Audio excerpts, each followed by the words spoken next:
This is how I understand that I probably shouldn't talk about Missouri getting hit by tornadoes and 6 other states also involved in terrible environmental tragedies. This is how I understand that I probably shouldn't start out doing that, because you're going to think I'm making fun of it. This is how I explain how I am an independent, true and true, through and through. Because I find everything funny.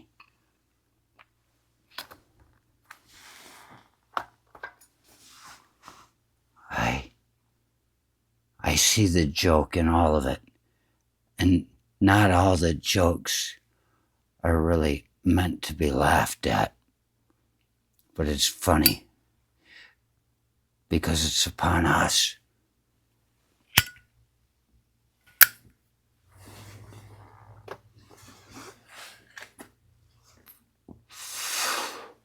Homer described tragedy and humor.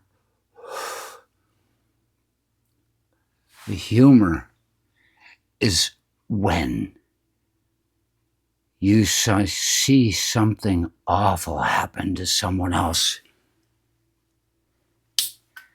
and you're laughing at it. That's pretty humorous. Tragedy is when something terrible happens to you. It's the same thing, but to you. And you want to cry over it. That's the laughing face and the crying mask. That's humor and tragedy. It may be that I've never known a better way to describe myself. If I were ever to go on a website like Tinder or something like that, that's probably how I do it.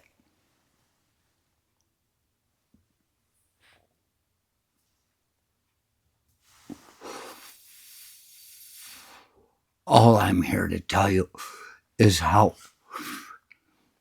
it seems to be the red states got hurt really bad by the weather this weekend. I should probably put on my glasses. All these things I do here, this and that, and this, when they come around, it's not prop, it's necessity. Here's to you, T-Bird. Interesting thing is, I had the old Farmer's Almanac. I've been getting it for years now, and it started out of nostalgia for how it was always around when I was a kid. The old farmers listened to it. It's got graphs, it's got metrics. Look, in the garden, how to grow herbs. It's got all this stuff, times and dates and soil and all this stuff. This is valid. And it sits by the toilet. This is toilet reading for me.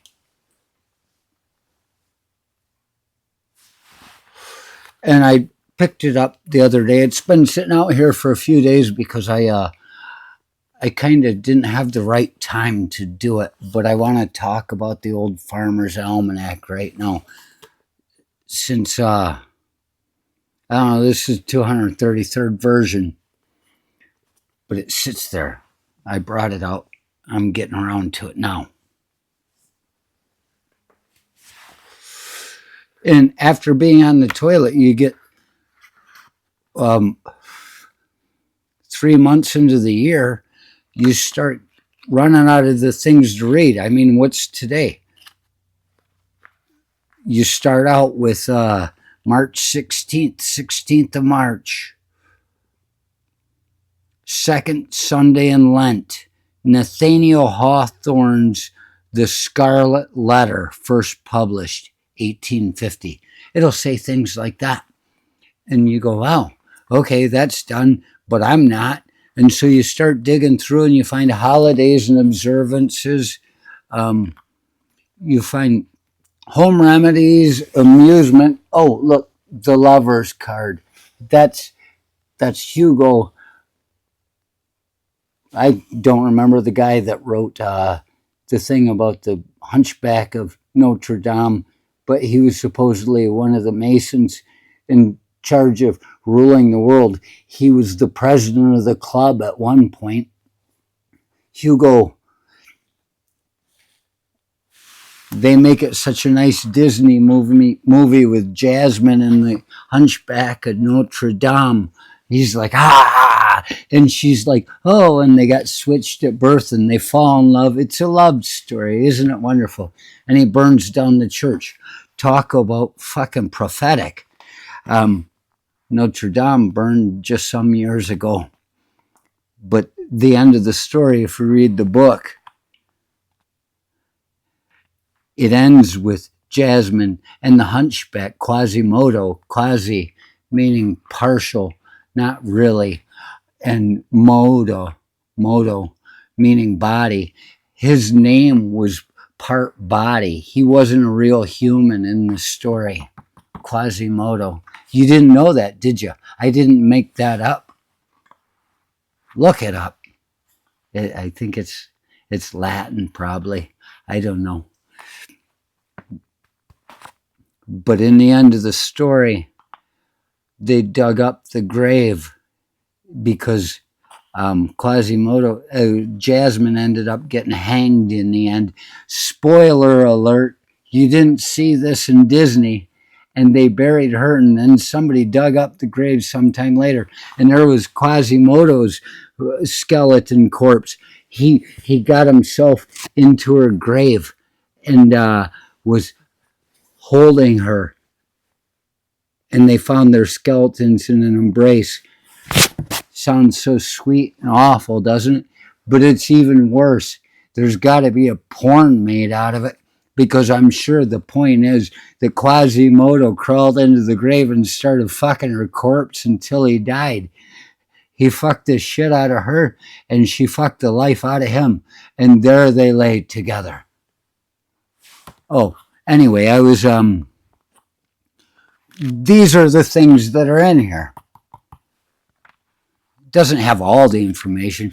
It's got less than Reader's Digest. Reader's Digest has a little bit more room for each story. But in the end, I reached the back page, and it says, talking about my generation, which is a Who reference. The Who.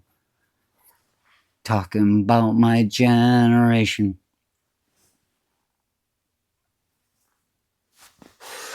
But it's got generations. The greatest generation. They've got the names for them all. You'll catch it in a minute. The greatest generation, 1901 to 1927.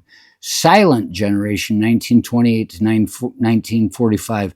Baby boomers, 46 to 64. Gen X, 65 to 80. I'm Gen X. My oldest brother is a boomer. Millennial boomer comes from when all the World War II vets came home from the war, and they just fucked the shit out of their wives, and they all had babies, because it's like getting out of basic training. All you're doing is hanging around with a bunch of guys. A lot of these guys get married by mistake.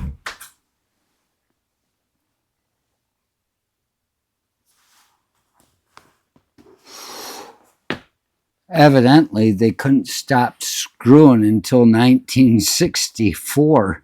Anyway, the millennial / Gen Y is 1981 to 96, and the Gen Z is from 1997 to 2020 or 12. They haven't been able to decide which was which there, I suppose. but it has little blocks of things that happened in those time frames and those generations. And I found it interesting because I was talking to a very good friend of mine, best friend I've got.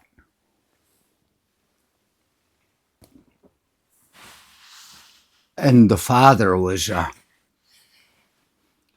and the father is a staunch Republican. He's a lovable, loving man. We get along quite well, as far as I know.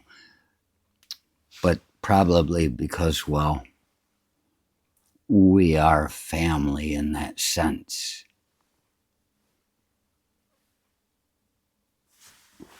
My friend's telling him, we realize, this is happening. And he's like, well, they want an abortion and just get on a bus, go to another state. It's like, oh my gosh, wow, that's hardcore. And well, this is happening. Well, and that and that and that. It goes back. And then my friend says, yeah, and they're getting rid of NOAA, the National Weather Service. And the dad says, it touched him because he's a farmer. He's a farmer.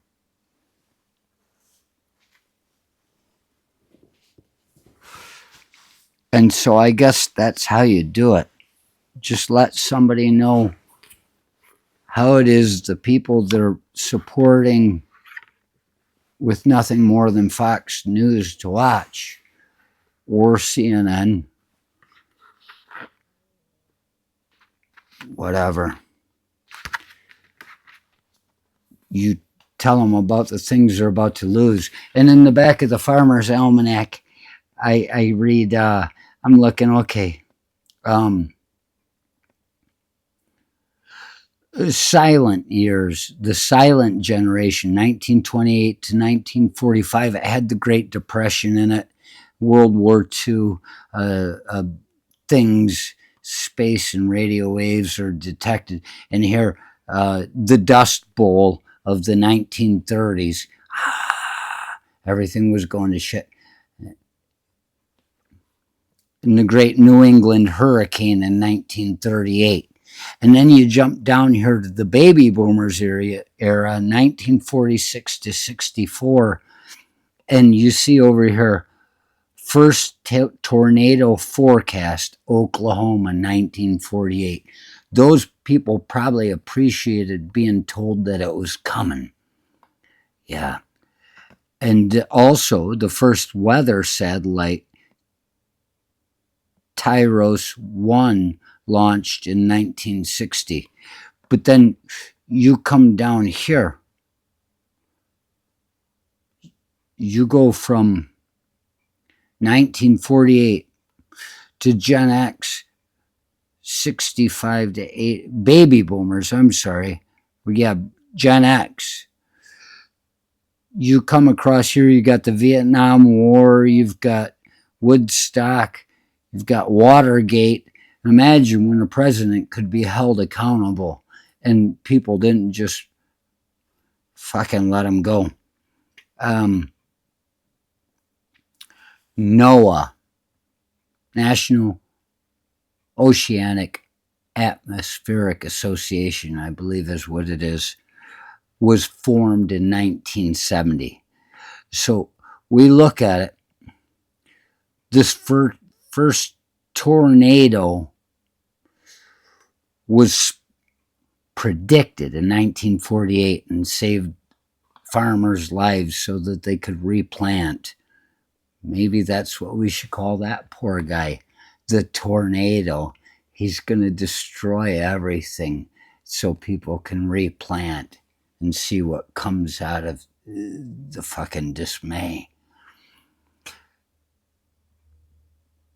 And then NOAA was formed in 1970.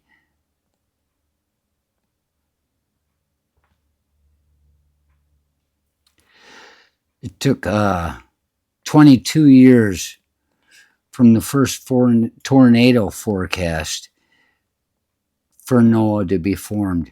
It seems like a long time, but most of these farmers depend upon it now.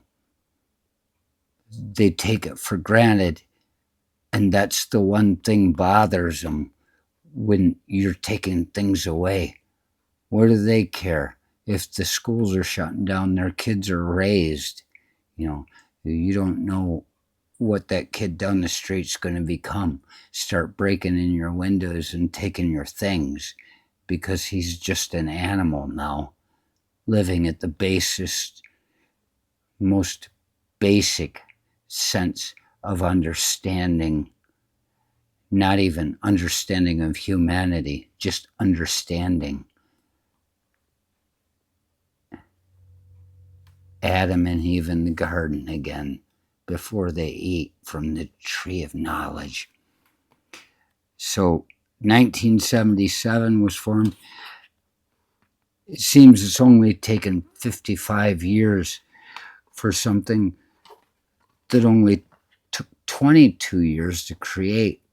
They've spent 55 years trying to get rid of us. Oh, look, during the millennial generation, 81 to 96, in 1992, Hurricane Andrew hit Florida.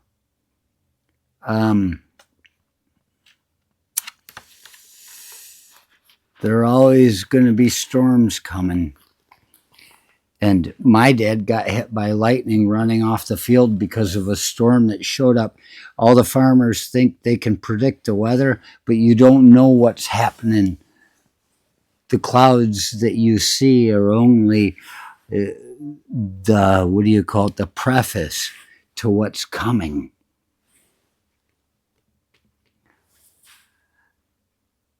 They're trying to get rid of NOAA. And no matter what you say about them trying to fuck the farmers, that's one of the bigger fuckings they can do of farmers. Yeah. That's Stoddy Bick. That's the old bull. Stoddy Bick is Polish for old bull. That's Stoddy Bick taking it on the fucking youngsters, the animals, the easily swayed. Stoddy Bick, the old bull, stands on the hill when the young one says to him, hey, why don't we go down to where all those cows are? Why don't we run down and fuck one of those cows? And Stoddy Bick, the old bull, looks at him and says, I say we just walk down and fuck them all.